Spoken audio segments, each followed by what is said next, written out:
వెనకాలే వస్తారా? తోడుగా ఉందాం, వస్తారా? రండి విందాం.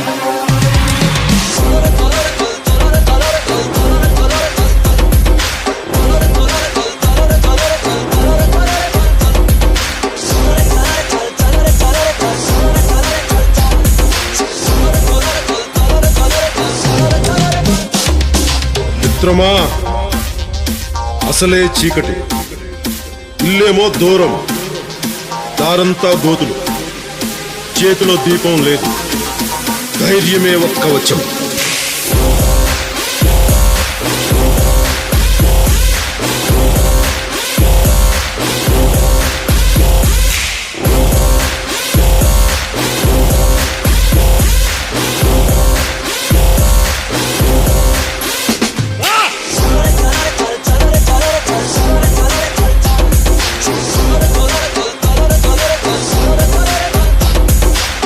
దేశపు సంపద ఖనిజాలు కాదు, నదులు కాదు, అరణ్యాలు కాదు, కలల ఖనిజాలతో చేసిన యువత, వారే మన దేశ భవిష్యత్తుకు నావికులు.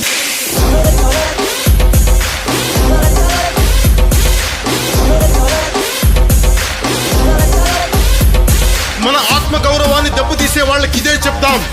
సముద్రం ఒకరి కాళ్ళ దగ్గర కూర్చొని మరగదు, తుఫాను గొంతు చిత్తం మనడం మెరగదు, పర్వతం ఎవడికి వంగి సలాం చెయ్యదు. నేను పిడిగినంత బట్టే కావచ్చు, కానీ గొంతెత్తే ఒక దేశపు జెండా కొన్నంత పొగరుంది.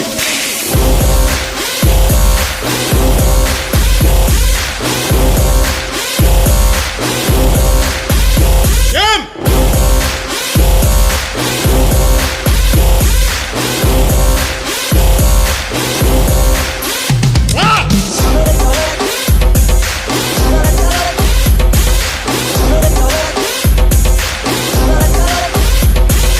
ప్రజల ఓట్లతో అందలమెక్కిన నాయకులకు మనం చెప్పదలుచుకున్నది ఒకటే: దేశం మాకు గాయాలిచ్చినా మీకు మేము పువ్వులిస్తున్నాం.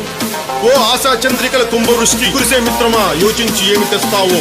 మా అందరి కోసం ఓటు అనే బోటు మీద ఒక సముద్రమే దాటావు. మరొక మిత్రమా, మరొక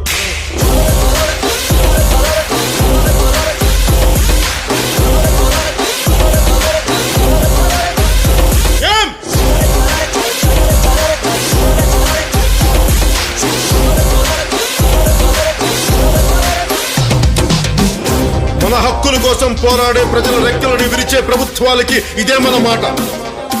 రాహు పట్టిన పట్టొక సెకండు అఖండమైన లోక బాంధవుడు అసలే లేకుండా పోతాడా?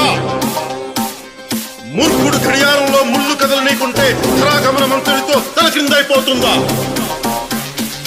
పాలకుల కూటమికి ఒక త్రుటికాలం జయం వస్తే విశ్వ సృష్టి పరిణామం విచ్ఛిన్నమవుతుందా? ధనుజు లోకమేకంగా దారి కట్టంగా నిల్చుంటే నరజాతి ప్రస్థానం పరిసమాప్తమవుతుందా?